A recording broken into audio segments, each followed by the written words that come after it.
Good day, my friend. It is January 25th, 2021, coming to you, well, not live, pre-recorded, but you know how it is. We are in Isaiah 9 and 10 today. And, it's actually pretty amazing how much of the Old Testament speaks, if not the entire Old Testament speaks of Jesus. He's everywhere. You can't hide him. He's actually hidden. He's revealed to us, though, as we study and the Holy Spirit reveals him. But it's pretty obvious in some places. But a lot of it's because we know the New Testament. And the New Testament uses a lot of quotations and verses from the Old Testament. There's a lot from Isaiah throughout it, including one of the verses you get in Isaiah 9, where it just says, "In the Galilee of the Gentiles, the people who walked in darkness have seen a great light. Those who dwelt in the land of the shadow of death, upon them light has shined." That is a direct reference to Jesus. But also, it's strange that it says, "In the Galilee of the Gentiles." Israel is a very Jewish nation. Isaiah's preaching to them and prophesying about all of the stuff that's going to happen and how their nation is going to be used as a tool in God's hands. He also talks about how Assyria and all these other nations are going to be tools in his hands. A lot of the things God does without us understanding at the time.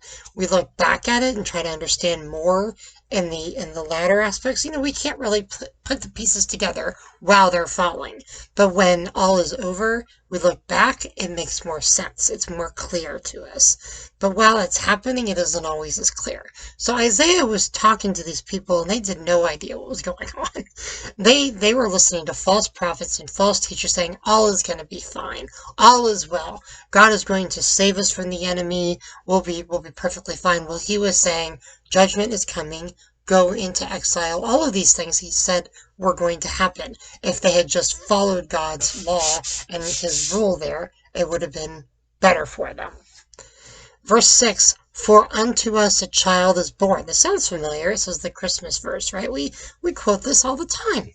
"Unto us a son is given." Now, I'm sorry, but that is not the same thing. "For unto us a child is born." Okay, that is Jesus in the manger, the traditional, birth of Jesus. And then unto us a son is given. Think back to Abraham and Isaac, him offering up his son.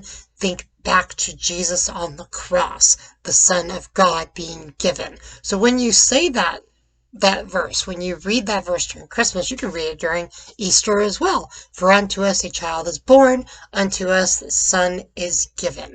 It's both. "And the government shall be upon his shoulder, and his name shall be called Wonderful, Counselor, Mighty God." It's not Wonderful Counselor, it's two different names. Wonderful Counselor, Mighty God, Everlasting Father, Prince of Peace. I love that. It's just like a full threshold of just understanding. And even then, there's just a small glimpse of what God is like and what we see him as. "Of the increase of his government, peace there'll be no end upon the throne of David and over his kingdom, to establish judgment and justice from that time forever." I love it. I love that passage, those verses. Just, it's all we need. Just dwelling on that, understanding God's complete overruling power over all things. Wonderful Counselor, Mighty God, Prince of Peace. It's amazing. And you have punishments to Syria and a bunch of other things. Assyria being broken in chapter 10. And we're not going to cover a whole lot of that tonight. Isaiah's chapter 11, 13 tomorrow, as well as Mark 4, so we may have a little bit more to say about that tomorrow. Just keep in mind, with all this crazy stuff that's going on right now, God is massively in love with you. And that's what matters, is relationship with him. Okay? Throw everything else aside.